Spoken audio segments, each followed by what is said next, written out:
All right, it's Retire in 5. I'm Nick Stenger. We are Stenger Family Office. For the past 44 years, the Stenger family has made it our mission to deliver you both clarity and confidence to help secure your financial future. The topic of this week's episode is, how much do I actually need to retire? That's the big question. The old school $1 million, and once you hit that amount and that's all you need to retire, is out the window. And now I think most people are going to need almost double that $1 million mark to retire, but stick around and find out why. Remember, retirement is just a quick math equation, and your withdrawal rate is what drives most of our decision as advisors to tell you if you've got the green light to retire. And so if you've got $1 million and you're going to take out 4 or 5%, before taxes, you really only have $40,000 or $50,000 that you can spend while you're retired. So that's why I say, now with inflation, the way that the Fed has printed money the past 4 or 5 years, it's devalued the amount that $1 million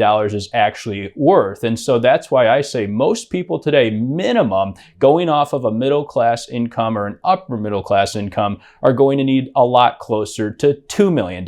And so when you have a $2 million portfolio, let's say your assumption before taxes is a 5% withdrawal, you're going to be spending about $80,000 less taxes. You're about 65 to 70. You add your Social Security on top of that. Maybe it's 20,000, 30,000. If you're married, it's 40 or 50,000 a year. That's going to get you a lot closer to what you actually need when you're retired. There's a couple other big factors that you may not consider when you get to retirement. That's going to be new car purchases every so often. It's going to be healthcare expenses. That's the big one that people forget about, is how expensive healthcare can get. And if you're going to retire before age 65, you need to consider where you're going to get your healthcare money from. Now, many of our clients, their employers are going to provide healthcare as a bridge until they hit 65 and they can go on Medicare. But if you don't have that benefit and you retire at 60, for example, we typically see a married couple paying almost $1,500, sometimes $2,000 a month just for healthcare alone. That's something you need to budget. Now, the other thing that I'll tell you is, if you're debt-free or very, very close to debt-free, at least not bad debt, meaning no credit card loans, installment loans, things like that. Maybe you've got a small mortgage you're paying on, a couple of small car loans that you'll have paid off very soon when you get into retirement.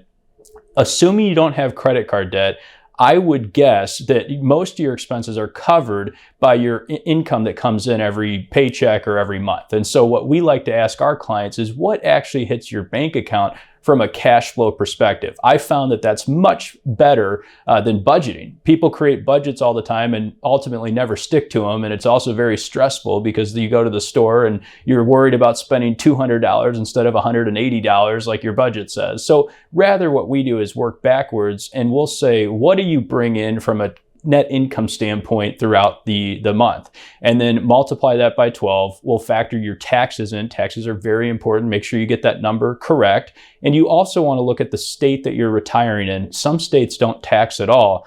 Some states don't tax retirement income. So it's important to factor taxes into your decision as well. Now, another thing that people sometimes forget to add in is extra travel. And so those first 4 or 5 years of retirement, typically what we see, those are the years where you want to go out and you want to spend some money. And that's exactly what you should do. If you've got the green light to retire, why sit at home and just sit around and watch TV? Now's the time to go do everything you haven't been able to do yet. So we typically encourage our clients, go spend some money and enjoy the first few years of retirement within the boundaries of the financial plan. Because the first couple years of retirement are also important to make sure that you don't push that withdrawal rate too high. Otherwise, what can happen is you reduce the effects of compounding interest over the long run. If you've got $2 million and you're going to spend about 5%, then you're going to take out your taxes, and then you factor in inflation on top of that. Typically, what we're trying to do is generate a 7 to 8% net return across the portfolio. Because remember, there's a retirement equation when it comes to the withdrawal rate that really matters. What we want to do is keep your withdrawal rate plus the rate of inflation equal to the rate of return in the portfolio. So if you're going to take out 5 and you assume that inflation's 3, you need to be getting about 8% net after expenses to really hit your goals over time. Why is that important? Because you could have an unexpected expense, like a medical expense, that comes up later in life.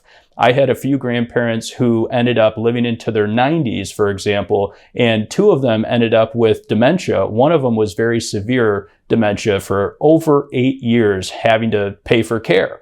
And that's something that can happen. Now, typically, statistics will tell you at around age 85, if you don't have a problem with long-term care, memory loss, and all the rest of it, you're probably okay.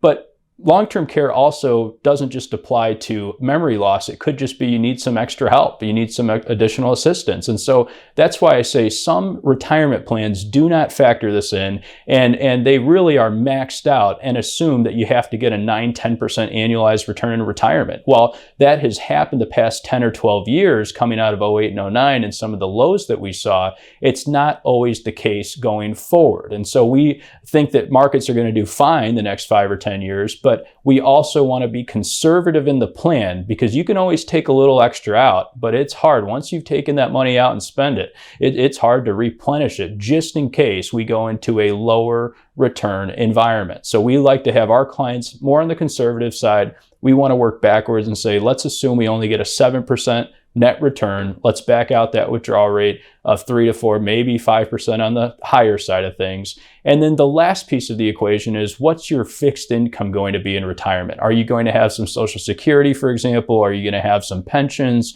Will you have some rental income?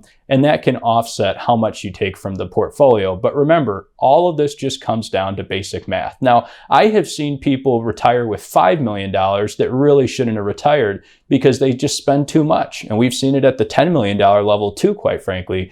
It all comes down to what you're actually going to spend in retirement. So you might be able to get away with $1 million, but I think today, with the inflation where it's at, very, very stubborn still, I think most people are going to need at least $2 million, and we're starting to see that number climb closer and closer to $3 million. Now, if you're in your 20s or your 30s and you're projecting out 30 years, I get the question all the time, Nick, in 30 years from today, what's it going to look like for retirement? How much am I going to need to make my plan work if you're in your 30s or 40s?